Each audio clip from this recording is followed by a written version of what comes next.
Hello and welcome to a new video. Primary নতুন নিয়োগের notice কবে আসবে এবং সেই সংক্রান্ত গুরুত্বপূর্ণ ব্যাপার নিয়ে এই ভিডিওটি হতে চলেছে। শেষ পর্যন্ত ভিডিওটি দেখতে থাকুন। অবশ্যই চ্যানেলটিকে সাবস্ক্রাইব করে পাশের বেল আইকন প্রেস করে অল করে দেবেন, তাহলে ইম্পর্টেন্ট যে আপডেটগুলো সেগুলো মিস করবেন না। যারা ফেসবুক থেকে দেখছেন আমাদের এই পেজটিকে ফলো করতে ভুলবেন না। তো কিছুদিন আগে আমরা একটা ভিডিও শেয়ার করেছিলাম, সেখানে আমরা কিছু ইনফরমেশন দিয়েছিলাম, আরও বিস্তারিতভাবে এই ভিডিওটি হতে চলেছে।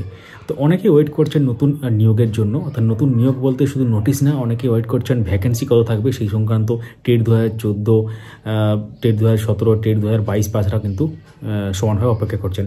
এবং তার সাথে আমরা দেখেছি টেট 2022 ক্যান্ডিডেটদের মধ্যে মাঝে মাঝে আন্দোলন এবং সেগুলো আমরা প্রায়শই দেখে থাকি। তো তাদের যেটা দাবি, তাদের মেন যেটা দাবি, সে খুব তাড়াতাড়ি খুব বেশি সংখ্যক শূন্যপদ নিয়ে নোটিশ আসুক। এবং একটা খবর পাওয়া গিয়েছিল, উত্তরবঙ্গ সফরে এসেছিলেন মাননীয় শিক্ষামন্ত্রী ব্রাত্য বসু। সেখানে টেট 2022 পাস কিছু ক্যান্ডিডেট তারা কিন্তু মাননীয় শিক্ষামন্ত্রীর সাথে দেখা করেন। এবং সেক্ষেত্রে তখন তাকে যখন জিজ্ঞাসা করা হয় যে স্যার, আমাদের এতদিন হয়ে গেল, এখনও পর্যন্ত নোটিশ এলো না, আমরা রিক্রুটমেন্ট প্রসেসে পার্টিসিপেট করতে চাই, আমাদের কি হতে চলেছে, কবে নোটিশ আসবে, তখন তাদের কাছেই মাননীয় শিক্ষামন্ত্রী মাননীয় পর্ষদ সভাপতি গৌতম বাবুকে ফোন করেন এবং লাউডস্পিকারে কথা বলেন। সেখানে এই সংক্রান্ত ভিডিও আমরা আগে দিয়েছি। তো এটা বলছি কারণ এটার সঙ্গে রিলেটেড বলে আমরা শেয়ার করছি, অনেকে হয়তো আগে ভিডিওটা দেখেননি। তো সেক্ষেত্রে মাননীয় শিক্ষামন্ত্রী যখন মাননীয় পর্ষদ সভাপতিকে ফোন করেন লাউডস্পিকারে, তিনি জিজ্ঞাসা করেন তাহলে এরা এসেছে, তাহলে এদেরকে কি বলবো, নতুন নোটিশের কি খবর। তখন মাননীয় পর্ষদ সভাপতি বলেন যে ওবিসি সংক্রান্ত মামলা পেন্ডিং আছে এবং আরও কিছু মামলার ব্যাপারে বলা হয়, যেহেতু আইনি জটিলতা হতে পারে এখন ব্যাপারে, তাহলে ওবিসি সংক্রান্ত মামলাটাই মেন হাইলাইট করা হয় সেখানে।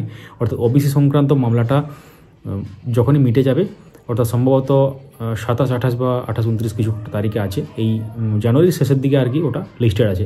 তো জানুয়ারির শেষের দিকে লিস্টেড হয়ে গেলে সেখান থেকে একটা গুরুত্বপূর্ণ ব্যাপার তিনি বলেন যে ওবিসি মামলা ফাইনাল জাজমেন্ট চলে এলে 3 দিন সময় লাগবে ভ্যাকেন্সি কালেকশন বা ভ্যাকেন্সি সংক্রান্ত বা ভ্যাকেন্সি অ্যালোকেশনের জন্য। এবং তারপর 3 দিন পর যখন ভ্যাকেন্সি পাওয়া যাবে 3 দিনের মধ্যে, তখন তারপর তার 24 ঘন্টার মধ্যে নিয়োগের নোটিশ কিন্তু দিয়ে দেওয়া হবে। গৌতমবাবু কিন্তু এটা বলেন। তো এখন দেখার বিষয় কতটা কাজে এটা হয়। এবং সেক্ষেত্রে টেট 2022 পাসরা দেখা করেছিলেন, তার এই নয় যে নতুন রিক্রুটমেন্ট প্রসেস শুধুমাত্র তারাই পার্টিসিপেট করবেন। টেট এর পাস যারা করে আছেন এতদিন পর্যন্ত এলিজিবল ট্রেন্ড ক্যান্ডিডেট আছেন, তারা কিন্তু পার্টিসিপেট করেন। অর্থাৎ টেট 2014, টেট 2017, টেট 2022, টেট 2023 তো রেজাল্ট বেরোনোর কোনো খবর নেই, তাহলে ওটা অ্যাড হচ্ছে না এই মুহূর্তে। তো আপনারা ধরতে পারেন ফেব্রুয়ারির 2nd উইকের মধ্যে বা 1st উইকের মধ্যে নতুন নিয়োগের নোটিশ কিন্তু আসার 99% সম্ভাবনা। 1% চান্স কেন বাকি রাখলাম, কারণ হয়তো কেসটা সেদিন উঠল না বা সেদিন কোনো জাজমেন্ট হলো না ওবিসি কেসটা, তাহলে কিন্তু পরবর্তী নিয়োগের যে নোটিশ সেটা আরও ডিলে হয়ে যাবে।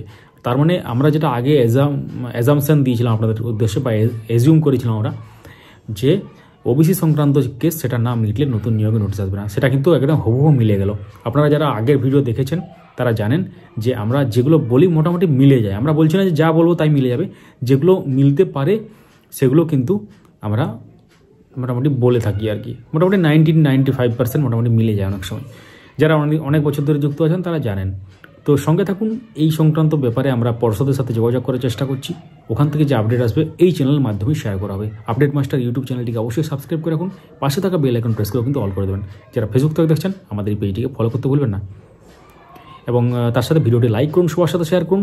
এবং ভ্যাকেন্সি সংক্রান্ত এই মুহূর্তে কোনো রকম আপডেট নেই, কারণ নতুন নিয়োগের নোটিশেই কিন্তু সেটা প্রকাশ পায়। আমরা যদি একটা ভ্যাকেন্সি বলে দিই, কোনো অ্যাবসার্ড নাম্বার বলে দিই, সেটা মিলবে না। আমরা ওইরকম হাওয়াতে কথা বলি না, যখনই আমরা খবর পাবো আমরা জানাবো। তো ওয়েট করুন, এতদিন যেহেতু ওয়েট করেছেন আরেকটু ওয়েট করুন, সমস্ত রকম খবরগুলো পেয়ে যাবেন। চারিদিকে এই ভিডিওটি ছড়িয়ে দিন। কোনো প্রশ্ন থাকলে অবশ্যই কমেন্ট করুন। Thank you so much for watching.